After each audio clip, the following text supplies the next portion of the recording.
Welcome to this Open Cambridge event, Graptolites Pudding, the Sedgwick Club Archive. I'm Sandra Freshney and I'm the archivist at the Sedgwick Museum of Earth Sciences here in Cambridge. For those attending today who don't know much about the Sedgwick Museum of Earth Sciences, it's part of the Department of Earth Sciences here in Cambridge. There are now over 1.5 million specimens in the collection in the museum and over 2,000 boxes of records in the archive. The museum's founding collection is the Woodwardian collection. John Woodward was a professor of physics, a medical doctor, but he was also a collector of rocks, minerals, fossils, and archaeological specimens from around the world.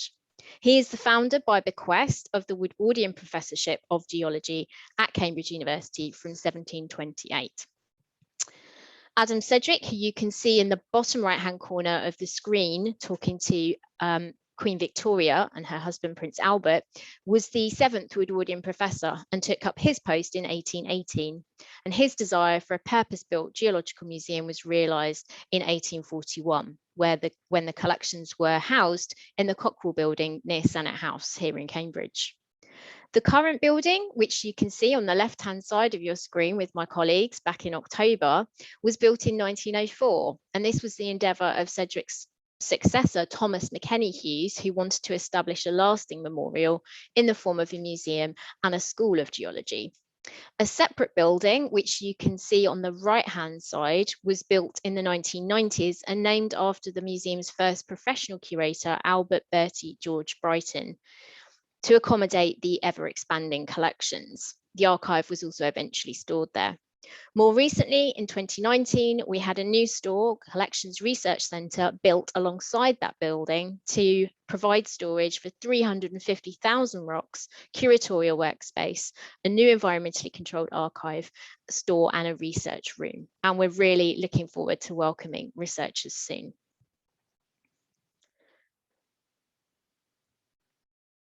We hope that the talk today will give you an interesting insight into some of the early geological field expeditions organised from the 1880s onwards. So we'll be looking at what's actually in the archive. We'll be looking a bit more at the Sedgwick Club and the early days, the rules that they had, as well as looking at some of the geology, some of the sport and recreation, celebrations, as well as the world wars and women in the club as well. The theme for Heritage Open Days and Open Cambridge is, of course, Edible England. So we'll be looking at the importance of food and drink too. And we will also briefly touch upon how we have been preserving these records and making the collections available to researchers. So what's actually in the archive? Early Cambridge geological field trips are described and depicted in the records kept primarily by Mrs. Mary Hughes, who was the wife of Thomas McKennie Hughes, the 8th Woodwardian professor. And you can see Mary and her husband here on the right-hand side of the screen. And this is taken in 1902, and they're seated with student Gertrude Ellis on the left there. We'll come back to Mary in a bit, but her archive includes wonderful scrapbooks, diaries, documenting these early expeditions, and include photographs, sketches, limericks, and herbaria of dried pressed flowers.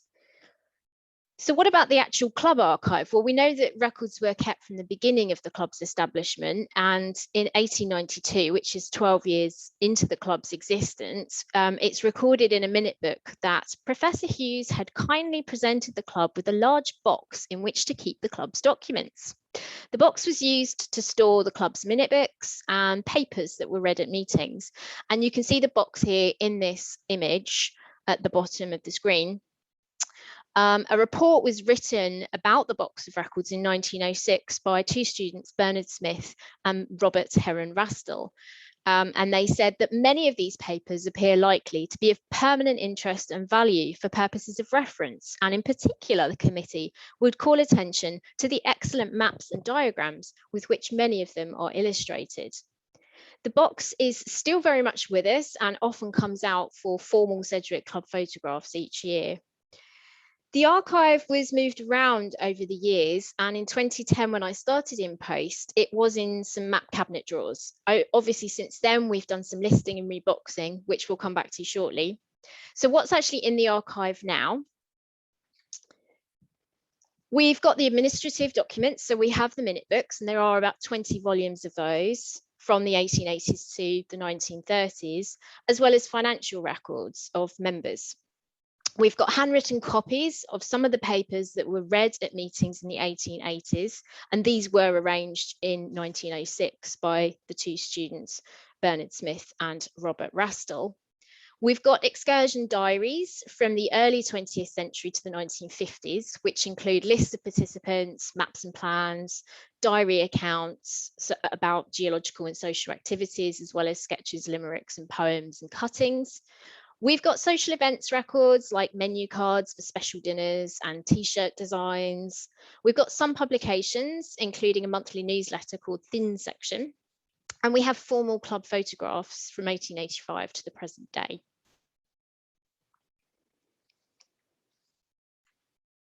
So in the beginning, the Sedgwick Club, which is also referred to in the archives as a pleasure party, the rock chippers, gold diggers, and my personal favourite from 1893, a party of stonebreakers, is the oldest student geological club in the world. The 19th century had, of course, seen a gradual proliferation of student clubs, especially sporting, but there were also many philosophical, scientific, historical, and legal clubs too.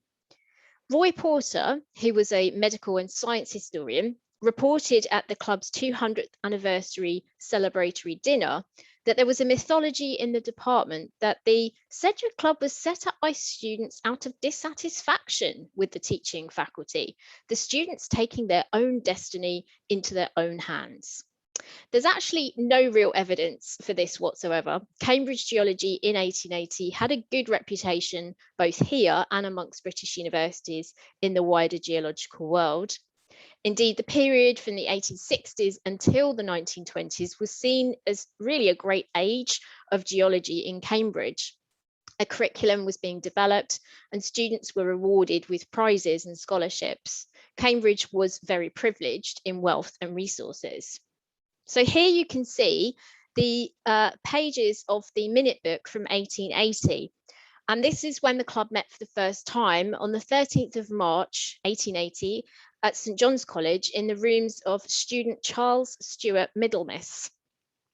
A bonus fact is that in 1883, Charles Middlemiss joined the Geological Survey of India as assistant superintendent conducting surveys. And there's much to unpick here in terms of the careers of some of the early Sedgwick Club members and their role in managing geological surveys and mining enterprises throughout the empire. So the first minute book outlines the rules, which I won't go through all of them with you now, but a few to pick out are that the club would be called the Sedgwick Club.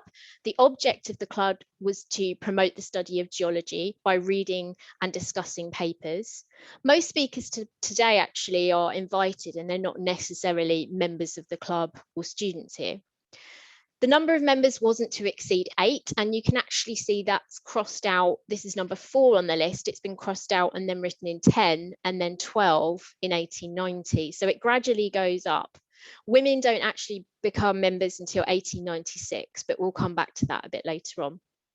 The officers of the club would consist of a president and the secretary, who shall hold office for a time and be eligible for re-election. Of course, nowadays we have other offices such as a talks officer and a social secretary, so it's a bit different.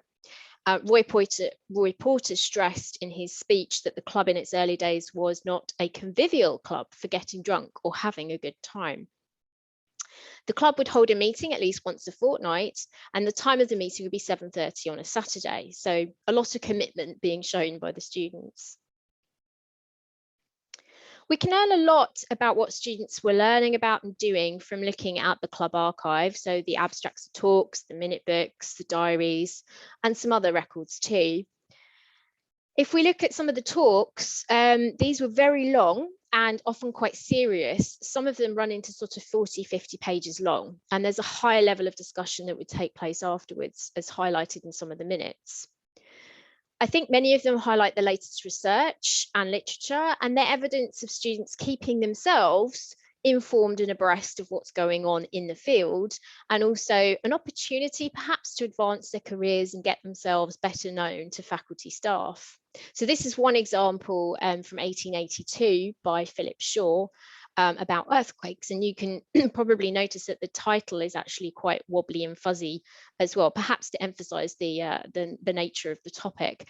And he begins by talking about earthquakes and how many of us will not be aware of the horrors of the situation of being in an earthquake, etc. Philip Shaw actually became a professor of physics from the late 1920s to the 1930s. And his focus was on measuring machines, gravitation, and frictional electricity. Here's another example of a page of a talk by Thomas Groome about the Malvern Hills.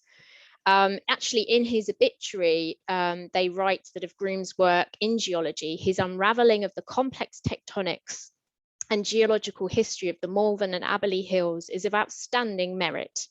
The results of this investigation were published in a series of papers during the years 1899 to 1902. So his early work, when he was a member of the club, obviously had a big impact on his career. And he also included this absolutely stunning diagram as well, along with the talk. The club also provided quite a unique platform for marginal groups to discuss marginal topics, which we can see in the minute book accounts. And this is one page from a talk given by Gwendolyn Coit, who you can see there on the left, in 1921. And this is about Wagner's theory of continental drift, which had come about in around 1910, 1911, about Earth's continents moving over geologic time relative to one another and drifting across the ocean bed. And at the time, these hypotheses were very much dismissed. And it's not actually until the 1950s or 60s that the geophysical evidence is there to support those theories. However, the theory was discussed on 4 separate occasions at the Sedgwick Club over 8 years, and women actually led half of those discussions. This slide just gives you a taste of some of the talks from the 1930s, and there's great evidence of a range of topics being discussed. The geology of the Alps, the Scottish Highlands, Yellowstone Park in America, the Isle of Wight, and topics and themes such as coral reefs, meteorites, and plants. There are usually quite good summaries and abstracts in the minute books about these talks, but sadly we don't have transcripts of the actual talks themselves like we do from the 1880s. Looking at the scrapbooks of Mrs. Hughes and the club, we can learn quite a lot about who were on these trips, what they were doing each day, and what they were looking at and collecting. This is the account of the first day of a trip to Wales in 1891. You can see in the middle of the screen the list of attendees, which is quite common in many of these scrapbooks and obviously has proved very useful in working out who was on each trip. The account actually suggests that the group are quite tired after examinations, but the pen must endeavour to portray, however feebly, the doughty deeds of the hammer. And so on they go with their chronicling of their expedition, talking about being fully equipped with bags and hammers and sandwiches, which apparently constitute the outfit of the complete field geologist. And during this trip, which included many trips to quarries, the group kept records of fossils that they collected, and there's a list of flowering plants, including grasses and ferns, which were collected by one student, Elizabeth Dale, a student of Girton. And you can see an example of one of the pages of the pressed flowers on the screen there. Here is a gorgeous photo that accompanies this trip from 1891 as well.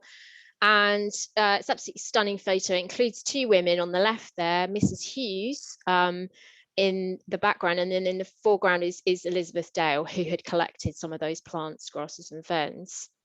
Fantastic image that's kept in fantastic condition. It's amazing.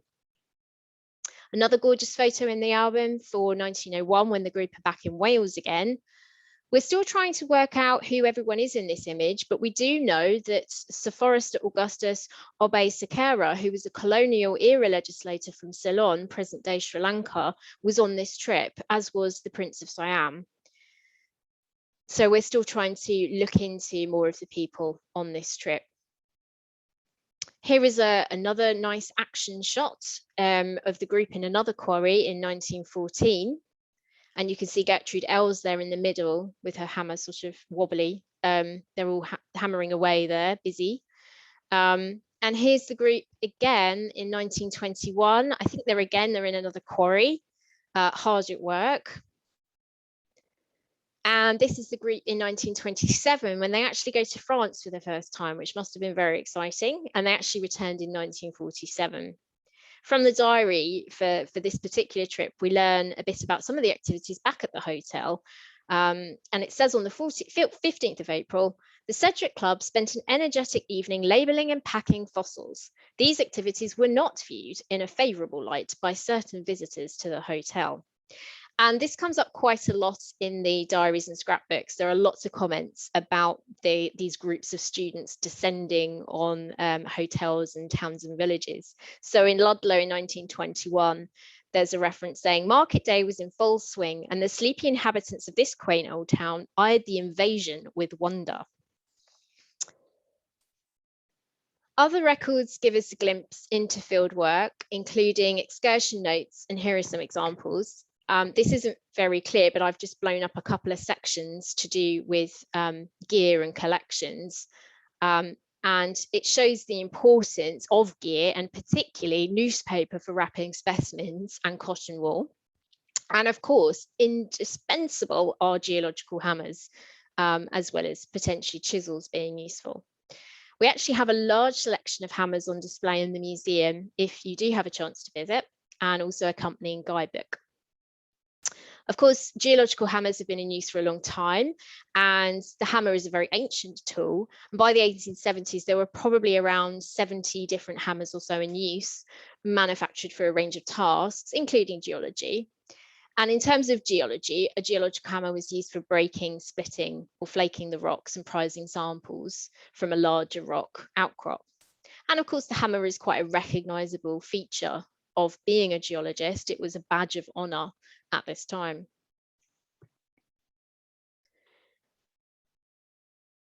And of course, students were encouraged, where possible, to collect their specimens, wrap them up carefully, and deposit some of them, if they wished, back with the Sedgwick Museum. And we have many students' specimens that they collected on trips.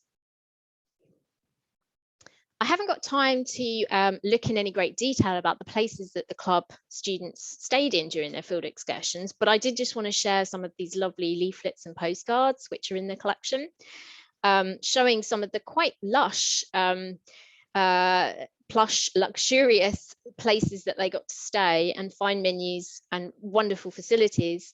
And it's quite fascinating looking at some of the detail here. For example, at the Queen's Hotel in Dollyburn in Wales, it was 6 shillings extra for a hot bath.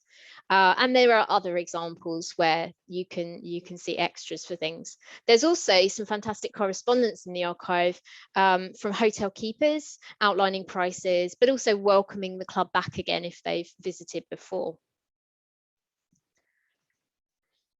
The theme is edible Cambridge. So obviously I wanted to talk a bit about food and what appears to be the importance of it to students on field excursions. I think it does show them in a slightly lighter, less serious side, as you can see here.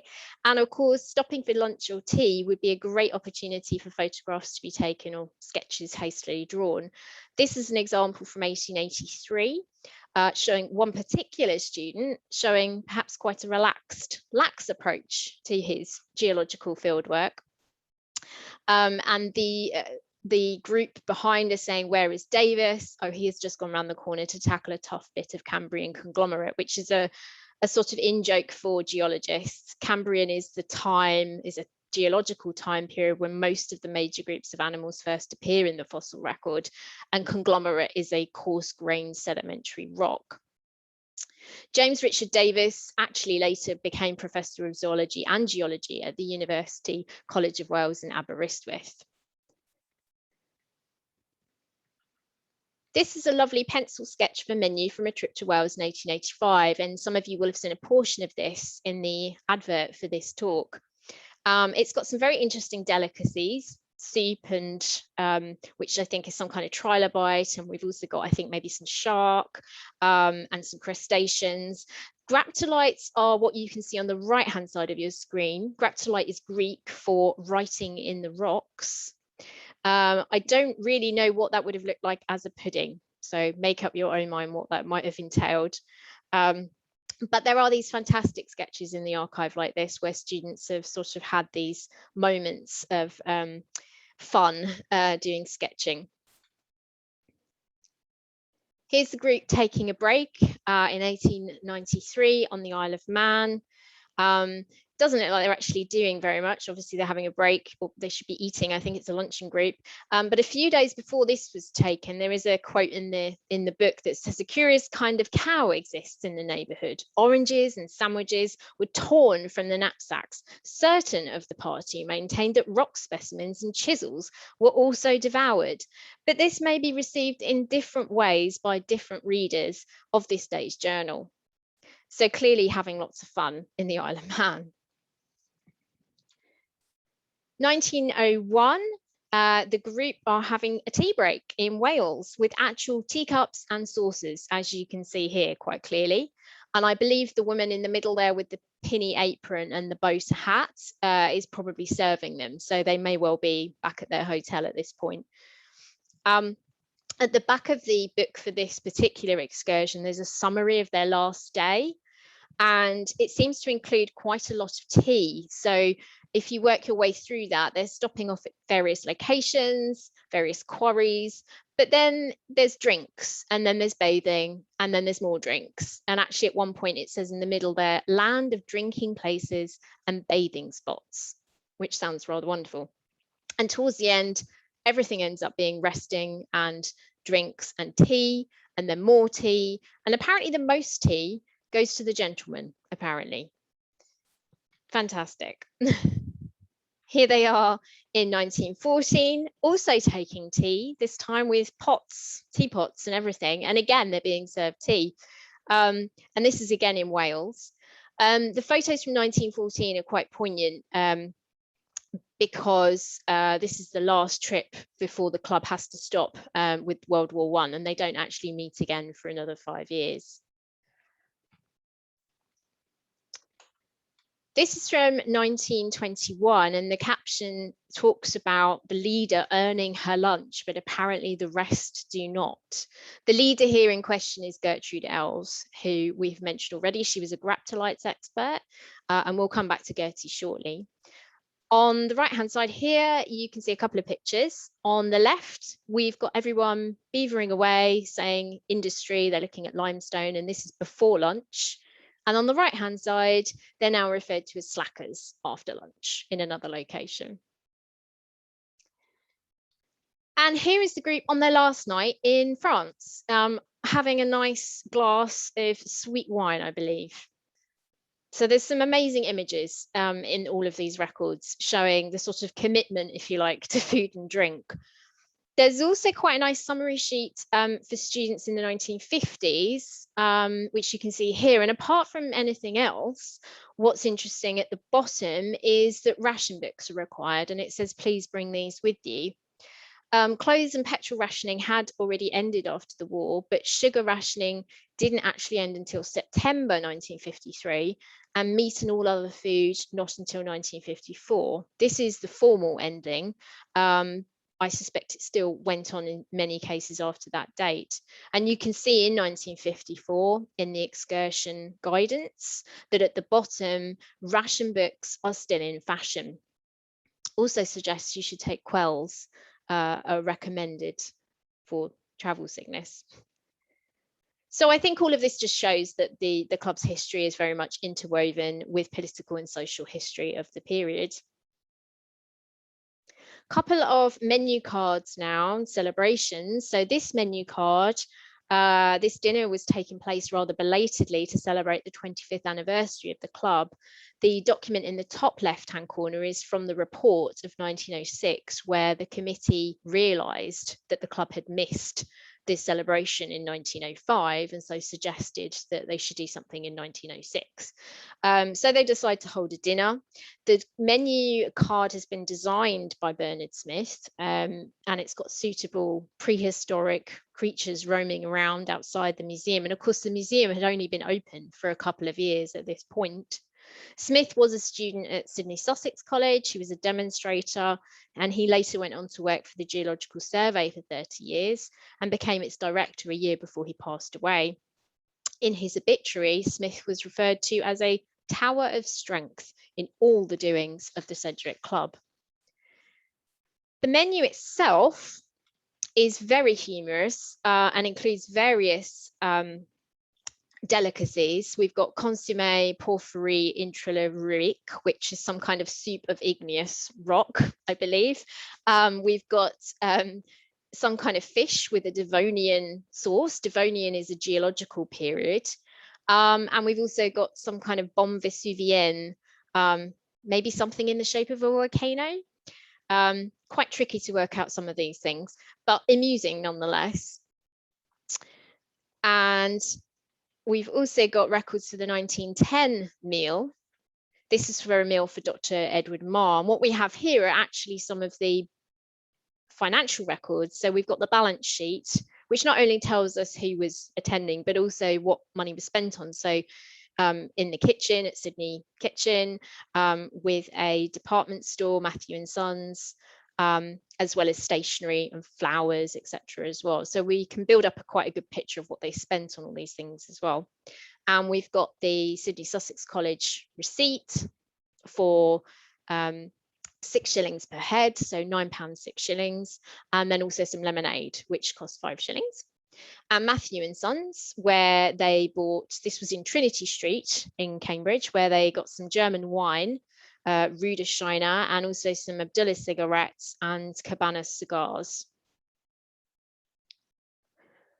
The menu card itself was designed by Alfred Harker, who you can see on the right-hand side here.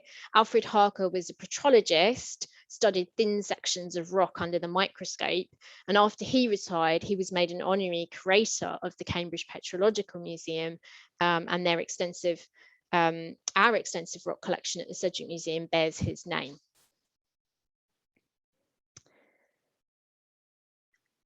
And here we have the inside of the menu, again, with some other wonderful delicacies that were given during that meal.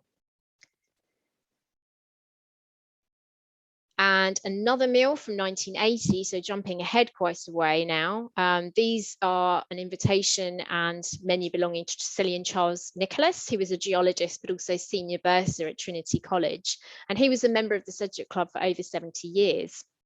He actually gives a speech during the dinner saying, one of the great memories of my life is my first Sedgwick Club excursion. And this was with John Edward Marr. And this was at Easter in 1910. He led us over his beloved Lake District, the scene of most of his research. So he had happy memories of his time as a member of the club. Of course, it was not all serious studying in geology, interspersed with lunch, tea and supper, of course. Most of the minute books entries end with the words, discussions took place and the meeting afterwards became social. So whilst on excursions, students often took part in sports and were also very keen to keep up to date with other important matters. So here we have an account by Elizabeth Dale, who we've mentioned previously, a student at Girton, and here she's talking about this is in 1892. In the evening, most of us played cricket in the sands with a tennis ball and a walking stick, juniors versus seniors. The seniors won by a few runs. When it was too dark to see the ball, we went to the fossil room and the professor gave us the geological notes embodied in this account. And once again in 1914, cricket makes an appearance, advising future visitors should note that the establishment does not approve of sabbatical games. Even the sheep do not talk before lunchtime on Sunday, and our hammers alone broke the universal peace.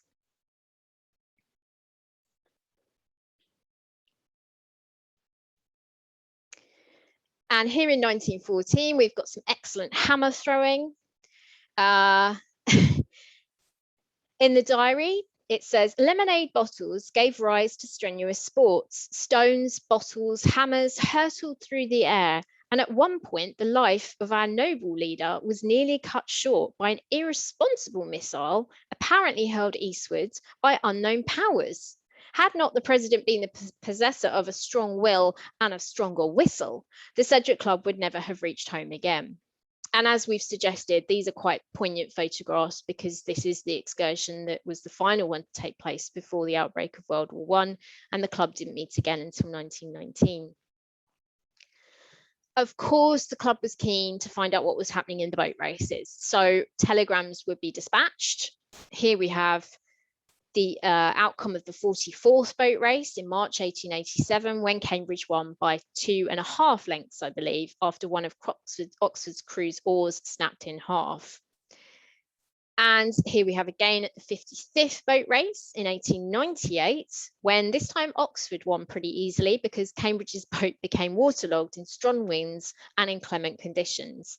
And the winning time of 22 minutes, 15 seconds was the slowest since the 1878 race. In 1924, the 76th boat race took place in April.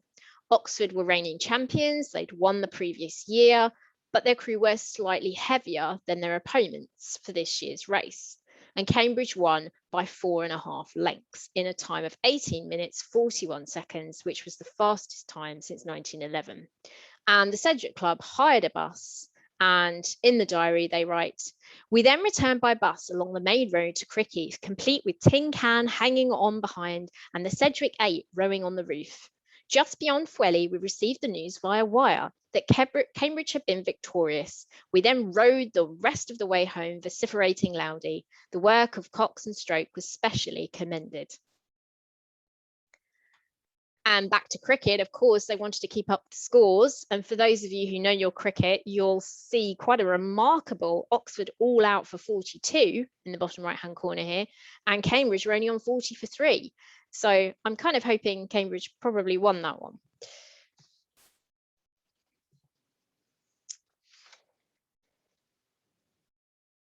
Moving on to the World Wars, in World War I, we have a reference in the minute book to the club stopping their regular meetings, and also explaining that they'll be writing up a war list of those who were serving, and this would be displayed in the museum. Although we still don't know quite where it was displayed. However, we did actually locate this war list in another file. The war list shows the college of the student and their military position. And of the 43 people who were listed, 7 sadly lost their lives and several others were wounded.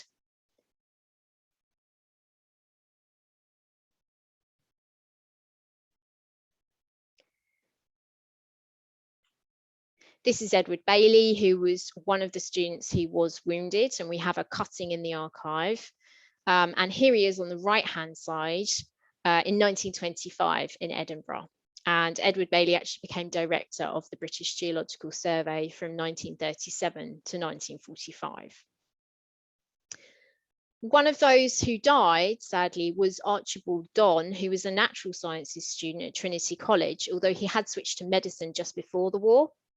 Unusually, there is actually a biography of Archibald Don, which revealed that he had written to the Woodwardian professor Thomas McKennie Hughes in 1916, and he'd sent back mammoth bones and other items to the museum that the 10th Battalion Black Watch had found in the trenches in Salonika, where he was stationed. The bones were located on display in the museum, as were the original letters and sketches still in their envelopes. And you can see the sketches here in the measurements and a portion of the letter where he says, "And I hope this fragmentary relic reaches the Sedgwick Museum all right, and that I shall someday, not too distant, see it there." Tragically, Don died of malignant malaria in September 1916, aged 25. However, in 2014-2015, we had Arts Council England funding to undertake some research into the Sedgwick Club and the war efforts. And we produced a series of panels to tell the stories that had been uncovered about the club members, including Archie Don, but also addressing women's contribution too. It was a great opportunity to bring together specimens and records with some context in the gallery for the first time. And the project highlighted the relevance and use of archives to specimens of potential scientific interest. We haven't looked into World War II very much, but it does appear from the minutes that the club carried on meeting and having excursions during World War II. Here you can see a list of members for 1939. October or November, and you can just make out on the right hand side the name of T.G. Miller, which has been crossed out, and to the left of it in dark black ink it says left for Army 15th of November. This is Terrence George Miller on the right. He had a distinguished military career. He was a member of a commando unit and later flew his horse glider into Normandy on D-Day. He completed his studies and later became principal at the University College of Rhodesia. Jumping back to World War I and the war list, what is interesting, but perhaps not surprising, is that no female club members are listed, despite there being many members in 1914, but their contribution just seems to be unacknowledged.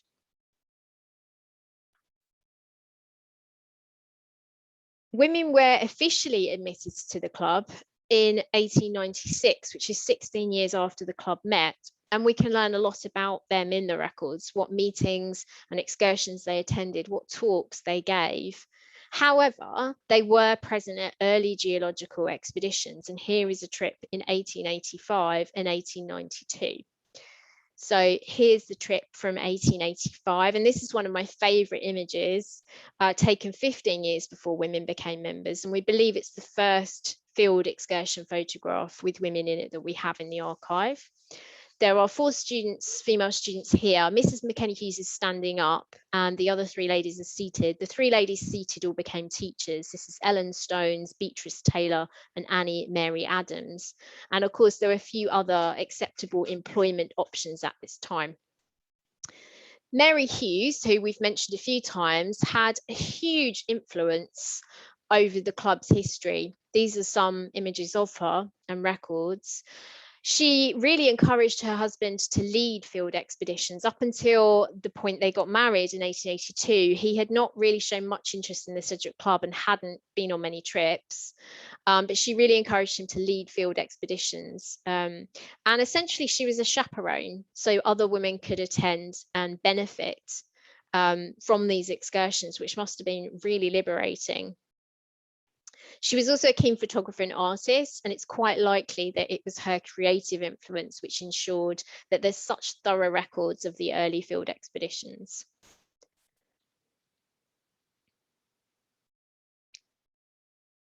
On the 24th of January 1896, Mr. Brend, who was the club president at the time, was invited to propose the resolution and speak to it. Mr. Brend then said that the club existed with the object of promoting the study of geology. And as there were now ladies working at the Woodwardian Museum who had shown good ability in the pursuit of that science, he thought that the club would benefit by admitting them as members. So indeed, the rules are changed. And the rules are changed. You can now see on point 3 that it now includes Newnham and Girton colleges. And the first women to attend a club meeting as members were Gertrude Ellis and Louise Webb on the 18th of February, 1896. It's probably worth remembering at this point that in 1897, Cambridge University rejected plans for women to receive degrees. This is the first club photo to include women in 1897 and also includes Mrs. Hughes to the right of your screen.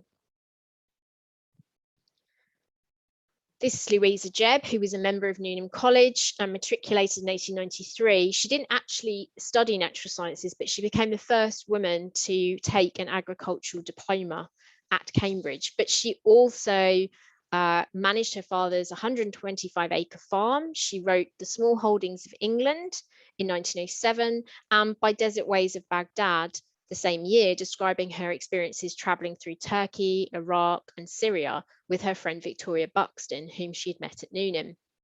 During the First World War, Wilkins took an important role in the establishment of the Women's National Land Service Corps, the forerunner of the Women's Land Army, as well as investigating ways to improve the prospects of women wanting to work in the agricultural and horticultural industries. She continued this work after the war, sitting on the committee of the Board of Agriculture and Fisheries, and was awarded an OBE. She actually only attended 2 Sedgwick Club meetings. This shows Gertrude Ellis, who we've already seen a few images of. Gertrude was a Graptolite expert. She became an undergraduate and assistant demonstrator, a university lecturer in the department, and the first female reader in 1936. Her first paper to the Sedgwick Club was entitled Structure of Graptolites, and she gave this in March 1896, less than 2 months after lady members were admitted. She presented an impressive 19 papers over 55 years, covering a range of topics and localities from the Highlands and Islands of Scotland to the Great Rift Valley in Africa. She also became vice principal of Newnham College from 1925 to 1936.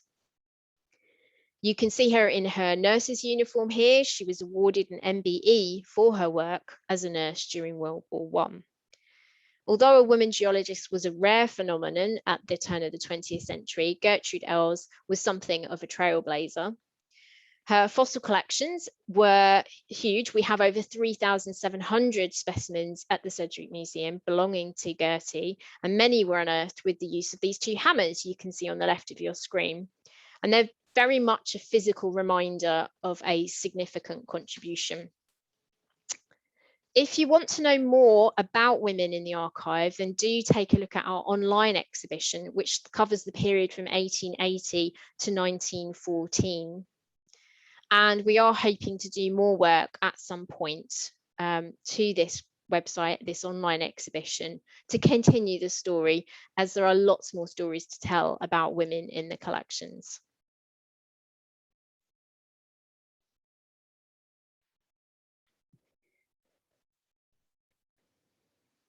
Touching on preservation and access, many of the early club scrapbooks are particularly fragile. Many have broken bindings and torn pages, and some of the photographs are fading.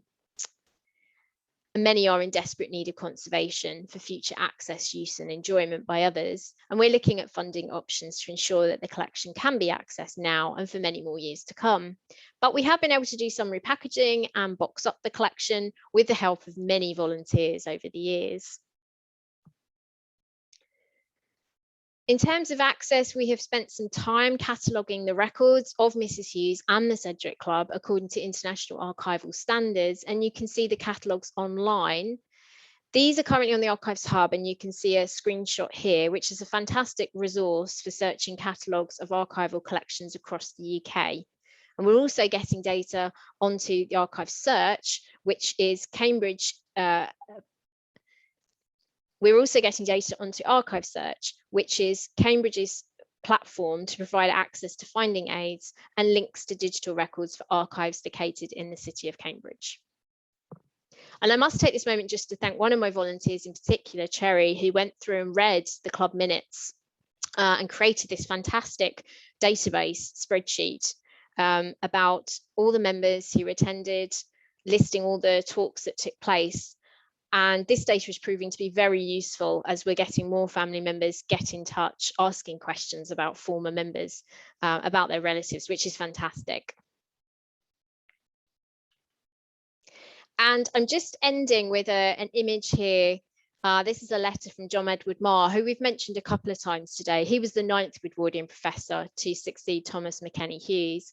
And he writes to the club in 1930, which is the 50th anniversary of the club.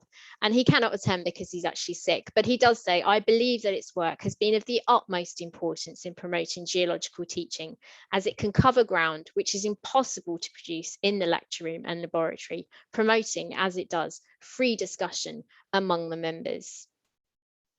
Thank you so much for joining me today. I hope you'll agree that the archives can provide us with a unique insight into the history of student geological learning and earth sciences during the 19th and early 20th centuries, with many eminent geologists as active members who I've sadly not had time to talk about in any great depth today. It's also a fascinating insight into social history, including women's role in science, as well as fashion, culture, communication, and technology. If you have any burning questions, please do get in touch and I will try to do my best to respond to you as soon as I can. Thank you very much for joining me today.